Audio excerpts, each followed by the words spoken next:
ধারাবাহিকেও ছিল জলে ডুবে মৃত্যু নায়কের সেই দৃশ্যের শুটিং করতে গিয়ে সমুদ্রে তলিয়ে গেলেন অভিনেতা রাহুল। আপনাদের সবাইকে স্বাগত সিনে গসিপে। ভোলে বাবা পারকারেগা ধারাবাহিকে রাহুলকে দেখা যাচ্ছিল উজানের চরিত্রে অভিনয় করতে গিয়ে, আর সেই চরিত্রেই অভিনেতা চলে গেলেন না ফেরার দেশে।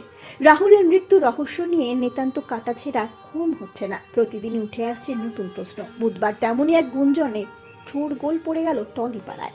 বন্ধুরা, 29শে মার্চ রবিবার টলিপাড়ার অত্যন্ত প্রিয় অভিনেতা রাহুল অরুণোদয় বন্দ্যোপাধ্যায় না ফেরার দেশে চলে গেলেন। তালসারিতে ভোলে বাবা পারকারেগা ধারাবাহিকের আউটডোর শুটিংয়ে গিয়েই তিনি সমুদ্রে তলিয়ে যান। হিসেব বলছে রাহুলের মৃত্যুর 3 দিন হয়ে গিয়েছে। তারপরে উঠে আসছে তার মৃত্যুকে নিয়ে নানান প্রশ্ন। বুধবার টলিপাড়ায় এরকমই এক গুঞ্জন শোনা যায়। জনপ্রিয় সংবাদ মাধ্যমে প্রকাশিত প্রতিবেদনে জানানো হচ্ছে, ধারাবাহিকের চিত্রনাট্য মেনেই নাকি রবিবার শুটিং হচ্ছিল।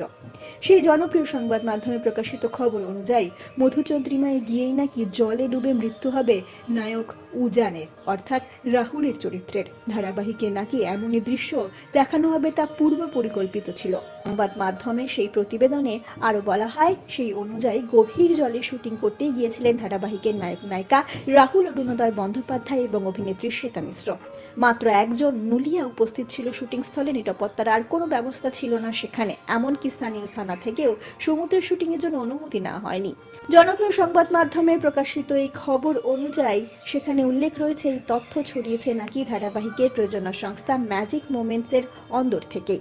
গুঞ্জনের সত্যতা যাচাই করবার জন্য সেই সংবাদ মাধ্যমের তরফ থেকে যোগাযোগ করার চেষ্টা করা হয় লীনা গঙ্গোপাধ্যায়ের সঙ্গে, তবে তিনি ফোন তোলেননি। যদিও শুরু থেকেই তিনি বলে এসেছেন তার লেখা চিত্রনাট্যে গভীর জলে নেমে শুটিং করার দৃশ্য লেখা ছিল না। ধারাবাহিকের পরিচালক শুভাশিস মণ্ডল জানান, রাহুল নাকি জলে নেমে কিছু দৃশ্য শুটিং এর অনুরোধ জানিয়েছিলেন। তবে মাস কয়েক আগে এক সংবাদ মাধ্যমে অভিনেতা রাহুল বলেছিলেন, লীনাদির গল্পে আমাদের কিছু করতে হয় না, শুধু চরিত্রকে জীবন্ত করা ছাড়া, বাকিটা দিদি সাজিয়ে দেন।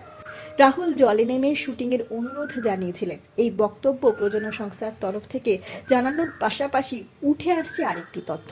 সংবাদ মাধ্যমে প্রকাশিত খবর অনুযায়ী এক ভিডিও ঝলকে মানসিকভাবে বিপর্যস্ত ধারাবাহিকের নায়িকা অভিনেতা শ্বেতা জানাচ্ছেন, তিনি এবং রাহুল উভয়ে গভীর জলে গিয়ে শুটিং করছিলেন। দুজনেই জলে পড়ে যান। উপস্থিত বাকিদের সহযোগিতায় জল থেকে উঠে আসেন শ্বেতা, কেবল উঠতে পারলেন না রাহুল। এবার কেন এরকম গুঞ্জন টলিপাড়ায় ছড়ালো? তার নেপথ্যে ধারাবাহিকের চিত্রনাট্যকার কাহিনীকার লীনা গঙ্গোপাধ্যায়ের একাধিক ধারাবাহিকের চিত্রনাট্য। লীনা গঙ্গোপাধ্যায়ের একাধিক ধারাবাহিকে দেখা গিয়েছে নায়কের মৃত্যু, তারপর বিধবা হয়েছেন নায়িকা, ফিরে এসেছেন নায়িকার জীবনে তার পুরনো প্রেম। ভোলে বাবা পারকারেগা ধারাবাহিকেও কি এই গল্পই আবার দেখানো হতো? কারণ ধারাবাহিকের নায়িকা কুইনের পূর্ব প্রেম ছিল। কুইন সম্বন্ধ করে 7 পাকে বাধা পড়েন চিকিৎসক উজানের সঙ্গে। নায়িকার পুরনো প্রেম ফেরাতেই কি নায়ক জলে ডুবে মারা যাবে? এভাবেই কি চিত্রনাট্য লেখা হয়েছিল? প্রশ্ন উঠে আসছে বারবার। তালসারির শুটিংয়ে তাই কি উপস্থিত ছিলেন কুইনের প্রাক্তন প্রেমিক? এই চরিত্রে অভিনয় করছিলেন সিদ্ধার্থ সেন। পাশাপাশি জানা যাচ্ছে, লীনা গঙ্গোপাধ্যায়ের অত্যন্ত প্রিয় অভিনেতা ছিলেন রাহুল। তিনি নিজেও বুঝতে পারেননি এভাবে তিনি হারিয়ে ফেলবেন তার প্রিয় অভিনেতাকে।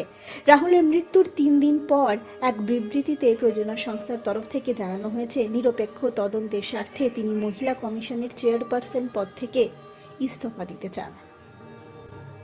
চলে গিয়েছেন রাহুল, তবে থেকে গিয়েছে তার কাজ, তার হাসি আমাদের জীবনে। তিনি চির অমর হয়ে থাকবেন আমাদের সকলের মনে। আমরা হলাম সিনে গসিপ।